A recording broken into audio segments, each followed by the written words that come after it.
California Governor Gavin Newsom gaslights the entire state of California. Guys, listen. Left wing, right wing, they're all sides of the same bird at the end of the day, right? Now, I will say I'm very shocked by just the complete unhinged nature of the folks on the left end of the spectrum. And it's most completely demonstrated by folks like this. California Governor Newsom has issued an executive order for the removal of homeless encampments in the state. Now, some of us may remember when this happened a couple years ago because there was an event in San Francisco. Not a couple years ago, I think a couple months ago. You remember what was happening in San Francisco where this instantly all the homelessness got cleaned up? Who visited? Someone visited, right? The president of China visited. Oh, the president of China? So you mean to tell me? Yo! You mean to tell me that when you got your political rivals right now, right, visiting, all of a sudden the streets get magically cleaned up, but for the sake of cleanliness and people not defecating on California streets in San Francisco, you can't do that for the freaking people that live there. But when the Chinese come, all of a sudden you get it all cleaned up. So now he's issuing an executive order for the removal of homeless encampments in the state. Which, mind you, LA, San Francisco, the major cities that lean left are like, yo, man, this is really bad, Gavin. Like, there's no movement. We're not getting any help. This is really bad. What are you gonna do? And the right's like, this is exactly what California is gonna turn like if you keep doing your little social situations. And then this man passes this executive order. And this is what he tweets. No more excuses. We've provided the time.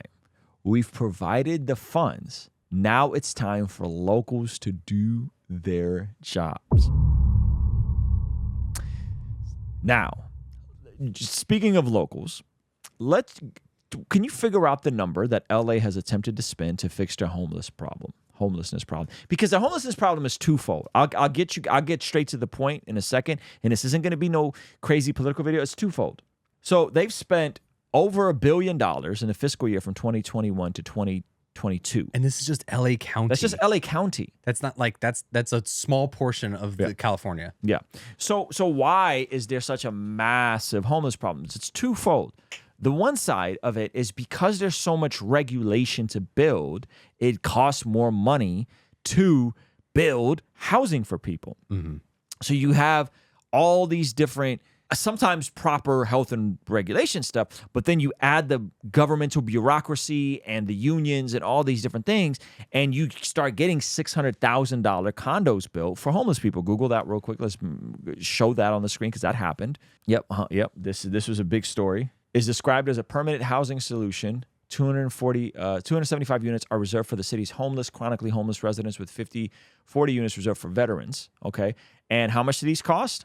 $600,000 per unit. This is what they were able to build. That's how much it's costing them. So they're just throwing the money at it. They're just throwing money at it. So one, it's the fact that they're throwing the money at it.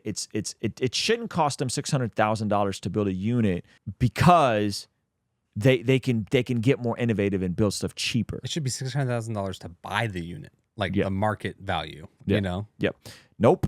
That is what that's what it costs. The second reason that homelessness is an issue, especially one here, is because the role of mental health and how people are able to not be held against their will with the changing of the law in California by actually Ronald Reagan.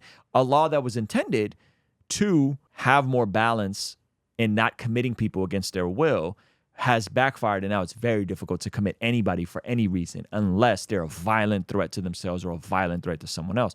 The issue is when someone's a violent threat to someone else or themselves, they've already committed broken a bunch of different laws. Oh yeah. So that's a mental health institutional issue with how many beds are available. And Google this for me real quick. Mental institution beds available today versus 1950. If you look at here, this is the year 1950, okay? And we have inpatient people in 1950, 600,000 people were inpatient in different mental health institutions. Look what happens to that graph as there's more psychotic drugs and as this gets more regulated. That number drops. So now there's 100,000 people that are inpatients in mental health institutions. So where do you think that 500,000 people went just within that window of time? Because the law, I don't know about they reproduced. No, the laws changed. Yeah.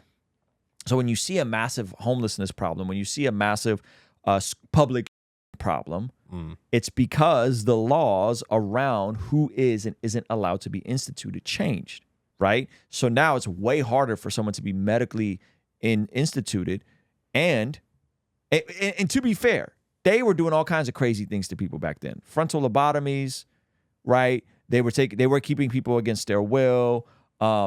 Folks who would have a bipolar episode, we get institutionalized, right? So there's more treatment. The issue is that there's a lot of people that probably needed the treatment that can't get it anymore. Yeah. Right. And so let me see. I want the beds per population, because that's an important number. Check out these numbers. Number of mental health beds per capita in the United States has fluctuated over the decades. So in 1955, what's that number right there, Zach? 1955, around 340 beds per 100,000 people. That's a big number, right? And then look what happened in by the 2010. Wow, 11.7 beds per 100,000 people, a 17% drop from 2010. What?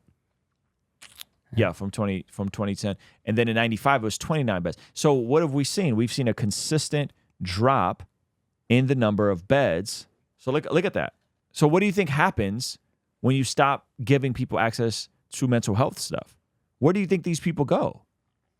And what do you think the majority of people on the streets of California are dealing with? Yeah, and the thing that's crazy about that too is that there are the antipsychotic drugs, right? But the thing that's missing, and I don't know, because part of me feels like there's not a lot of freedom involved in this situation, but part of that that's missing is that if you don't take the antipsychotic drugs, now you're just psychotic, right? Mm-hmm. So it's like there's a thing that can keep you from being institutionalized, but there's no accountability to making sure you take the thing. Mm-hmm. Mm-hmm. So now we got people that should be institutionalized on the streets, and when they get cleaned up, what's the first thing they do? They give them back the drugs. Right. And they're like, oh, you're good for another week or two until you stop taking the drugs, and then they release them back out, and they're tripping. And so it's like there's the habit, but there's no accountability. Mm-hmm. Yeah, that's a good point in terms of the accountability for that. But I'm saying that all is compounded. The mental health aspect is compounded in a state that it's more difficult to build, in a state that has more regulation to build, where now it's harder to build. It's more because it's more expensive to build. So guess what incentives there are going to be to build, $200,000, $300,000 condos, one bedroom studio condos, or to build luxury homes for people who could actually afford luxury homes. So you got a supply and demand issue, you got regulation and environmental concerns, and you have less resources towards mental health treatment. And then it all compounds and compounds and compounds. That's why we have a homeless issue, right? That's why we have a homelessness issue. And obviously, yes, some of those folks are also down on their luck, have been through some traumatic stuff, and are going through stuff. That is a reality. How many people have faced trafficking? How many people have been abused as children? How many people have gone through that? And then the drugs become a way to cope. And then you do so many drugs, and those drugs can do you in. And then you get used to living on a street, and then it's less of a hassle to be off the grid, and then it continues on and on and on. People don't even know where to start. Like it's a multi-layered, complicated issue. So Gavin Newsom, I gave you money, figure it out. It's sad, man. Well, a lot of people crazy. are saying he's trying to clean up his mistakes from as he's kind of gearing up for presidency, right? Yeah, he's trying to clean up his image, so in 4 years he can go, well, when I ran, we cleaned up the problem. Yeah. And then we're like, well, you didn't actually clean up the problem. He's like, well, we gave them the money. What else can we do? You know how this works. Right. Yeah. No, I think that's cap. Yeah. I think that's cap. Hey, thank you so much for checking out the video. Comment down below and let me know what you think. And be sure to check out this video that YouTube is recommending just for you. Let me know if they nailed it. All right? I'll see you over there. Peace.